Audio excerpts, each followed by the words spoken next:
ایک طاقتور ملک کا کسی دوسرے ملک پر قبضہ کر کے اس کی معیشت، ثقافت اور زبان پر تسلط قائم کرنا ہے، یعنی اس پر پورے طریقے سے قابض ہو جانا، معاشی لحاظ سے بھی، ثقافتی لحاظ سے بھی، اور زبان پر تسلط۔ مابعد نوآبادیاتی مطالعہ اس بات کا تجزیہ کرتا ہے کہ یہ تسلط ذہنی، ثقافتی اور لسانی سطح پر کیسے قائم کیا گیا، یعنی 3 چیزوں، ذہنی، ثقافتی اور لسانی سطح پر کیسے قائم کیا گیا۔ نمبر 2، تاریخ کا اثر نو بیانیہ۔ مابعد نوآبادیاتی نظریہ نگار دعویٰ کرتے ہیں استعماری تاریخ یک طرفہ اور غالب قوتوں کے بیانیے کے مطابق لکھی گئی۔ مابعد نوآبادیاتی ادب اس تاریخ کو دوبارہ لکھنے کی کوشش کرتا ہے تاکہ محکوم قوموں کے زاویہ نگاہ کو جگہ دی جا سکے۔ تو اس کے لیے ادب جو ہے اور تاریخ جو ہے بہت قیمتی ایک رستہ ہوتا ہے۔ شناخت کا بحران، نمبر 3 پوائنٹ، نوآبادیاتی نظام نے محکوم اقوام کو اپنی شناخت سے محروم کر دیتے ہیں۔ مابعد نوآبادیاتی تنقید میں اس بات پر زور دیا جاتا ہے کس طرح نوآبادیاتی تسلط کے بعد افراد اور اقوام نے اپنی کھوئی ہوئی شناخت کو تلاش کیا یا نئے انداز میں تشکیل دیا۔ تو یہ پوائنٹ بڑا قیمتی ہے، جس کی وجہ سے میں اس طرف جو ہے مبذول ہوا، اور پروفیسر محمد نعیم ورک صاحب نے یہ مجھے راستہ دیا کہ یہ اس پر کام کیا جا سکتا ہے۔ ہائبرڈ شناخت، استعماری تجربات سے دوہری یا ہائبرڈ شناخت جنم لیتی ہیں، جہاں فرد بیک وقت مقامی اور مغربی ثقافتوں کا حصہ بن جاتا ہے۔ افراد نامکمل مغربی رہتا ہے اور نامکمل مقامی بنتا ہے، بلکہ ان کی شناخت ہائبرڈ ہو جاتی ہے، یعنی مخلوط شناخت بن جاتی ہے۔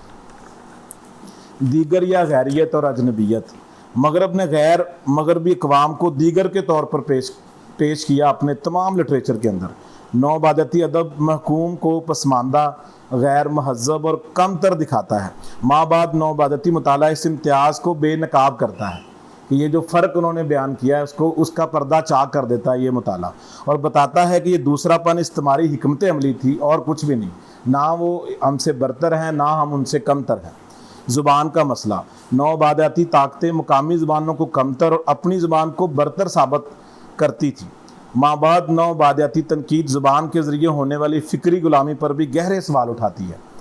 مزاحمت اور خود اظہاری، ادیب کے ذریعے نوآبادیاتی تسلط کے خلاف مزاحمت کی جاتی ہے۔ یہ مزاحمت سری بھی ہو سکتی ہے، جیسے منٹو کا افسانہ ٹوبہ ٹیک سنگھ واضح ہو کے اس نے لکھا، یا علامتی انداز میں سید سجاد حیدر جلدرم کا خارستان و گلستان۔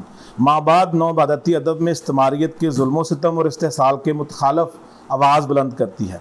رد بیانیہ، نوآبادیاتی طاقتوں کے سرکاری بیانیوں کو چیلنج کرنے کے لیے مابعد نوآبادیاتی ادیب اپنے تجربے اور سچائیوں کو ادب میں پیش کرتا ہے، جیسے منٹو نے نیا قانون یا قرۃ العین حیدر نے آگ کا دریا پیش کیا ہے۔ نمائندگی، مابعد نوآبادیاتی مطالعہ یہ سوال اٹھاتا ہے کہ مغربی مصنفین نے مشرق کو کیسا پیش کیا، یعنی اس کے لیے ایڈورڈ سعید کی کتاب اورینٹلزم، اس کا مطالعہ میں نے کیا۔ اسی نقطہ نظر پر مرکوز ہے کہ مشرق کو پسماندہ، جذباتی اور غیر عقلی کے طور پر کیوں دکھایا گیا ہے۔ تو یہ پہلا میرا جو ہے یہ بشریات کے حوالے سے، اور اس مابعد نوآبادیاتی حوالے سے ایڈورڈ سعید ہیں، ہومی بھابھا ہیں، انہوں نے نظریہ ہائبرڈی اور تھرڈ سپیس پیش کیا۔ گایتری چکرورتی، اس نے جو ہے حاشیے پر موجود اقوام کی آواز یہ بیان کیا۔ نگوگی واتھیونگو، زبان اور ادب میں استعماری مزاحمت یہ پیش کیا۔ فرانس فینن، استعماریت کی نفسیات انہوں نے پیش کیا۔ تو یہ اس کی بنیادی مباحث ہیں جس کے اوپر سارا میرا فریم آف ریفرنس بھی بنا۔